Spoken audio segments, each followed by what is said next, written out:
Hey guys, so yeah, Aaron Dade here, and I wanted to have another kind of session video with you guys about generational positioning.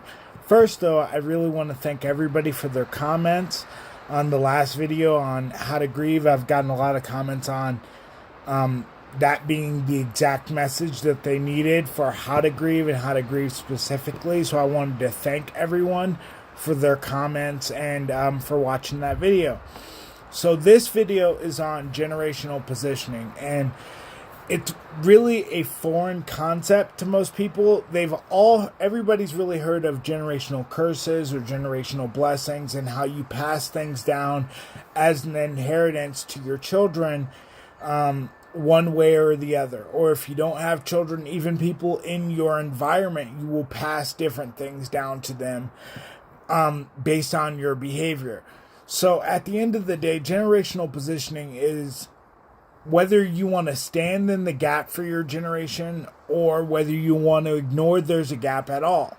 So honestly, we should really start with Exodus chapter 20, verses 5 through 6, where it discusses, God basically saying that he will bless 1,000 or show love to 1,000 generations and bless them 1,000 generations if a man is living a righteous life.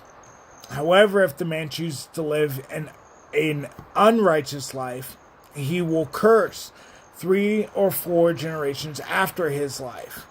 And so after that, the generational conversation is pretty much done to most people. They think that it's pretty much over.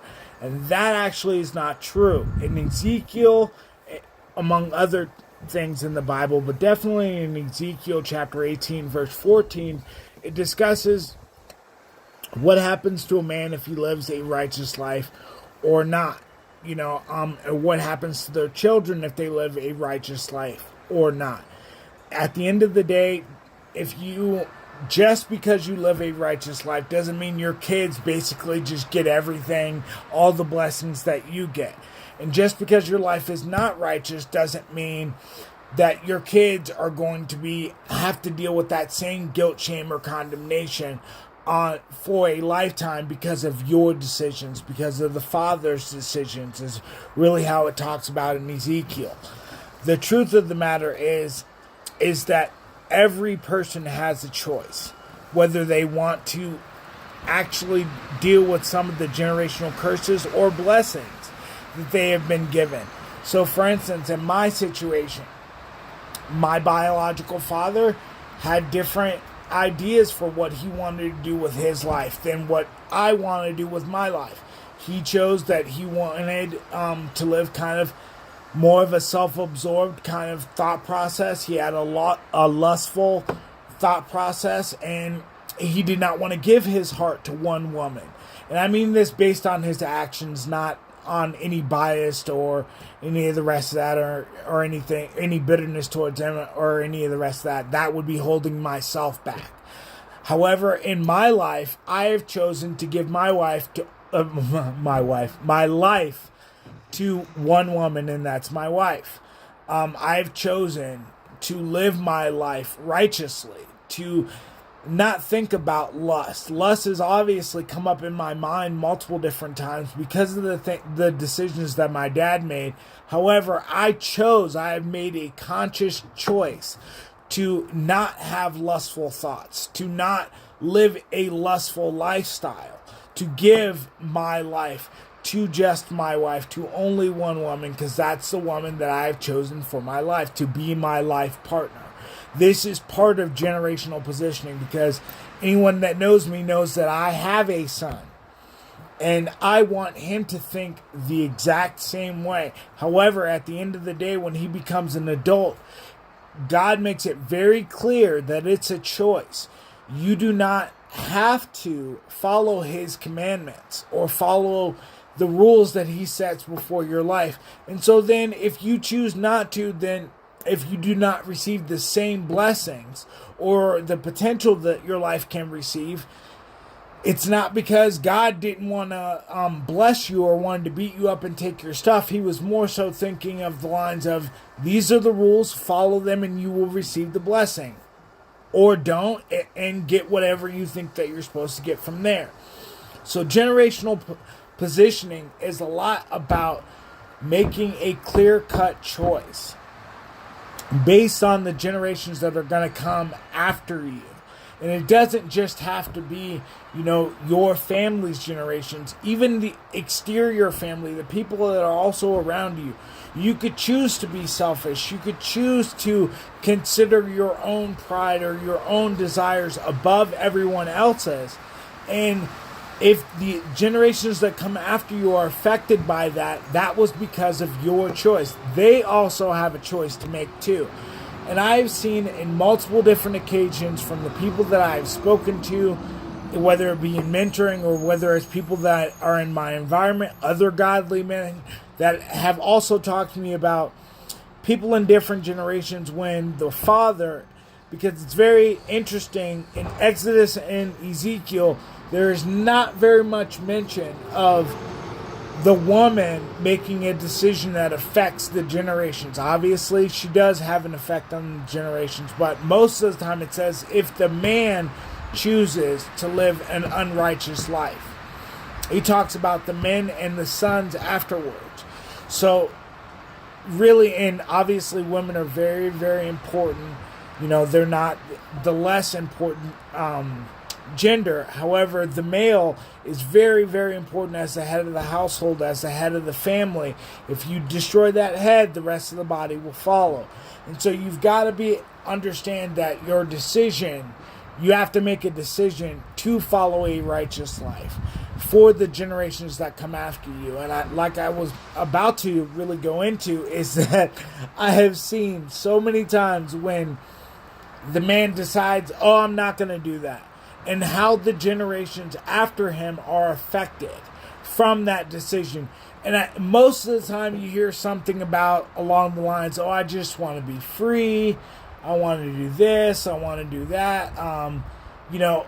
Especially when it comes to marriage, it's the spouse's problem. They're in my way to do whatever it is that they want to do. And at the end of the day, it's a very pretty way of saying my interests, whatever they may be, are more important than the generations after me. And then you find most of the time after that generation does not take kindly to that thought process. So you find that a lot of times let's say I'm talking about the male making a decision to put their interests first, then the sonship is affected. The son after him is affected, or the daughter after them is affected. They lose respect for this father because now they've got to live life, for lack of a better term, as fatherless as far as their earthly father goes. So you see this massive amount of accountability. Whether you like it or not, or whether you can, however you want to look at it, when you have children or if you don't have children, you're going to be accountable to the decisions that you make. And when people are saying, to be honest with you, generational positioning is really a black and white topic. There's not very much gray area there. And when people start speaking in gray areas like, if I get a divorce, the kids will be fine. Or, I will go doing this and that and the kids will be fine. Or my spouse will be fine. Or everything will be okay because my interests are more important than everybody else's. Then you will see that the gray area is nothing but a pretty way of avoiding accountability. And I went through this same thing in different seasons of my life where I thought that everything would kind of just work itself out. And sometimes things just work itself out. However, God is huge on accountability, and those things really will ring true. So generational positioning is about making sure you put the next generation in the best position to be successful. It's not about necessarily what's happening in your own generation or what's going on in your own life. And it's really about putting other people and other generations that you may not be a part of ahead of your own thought process and your own feelings and what you want to do, and realizing it's more important to do for the next generation, and God smiles on those things. In Ezekiel, it talks about how he holds a man accountable for the decisions that he makes and not following the commandments.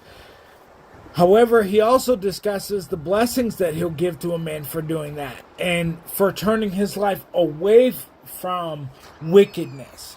And I think it's a wonderful thing to actually see generational positioning with my children, and how that a lot of things that are happening with them are being healed, and they're being, I find them more whole than when I wasn't here or when I first got back. I find them growing exponentially, by the grace of God, because there's me personally, I messed it up.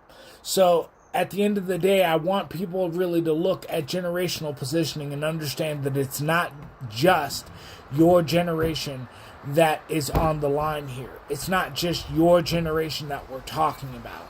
And so I thank you, and I thank God very much for putting me in this position as the empty vessel. And this is Aaron Dade. You guys have a wonderful day. God bless.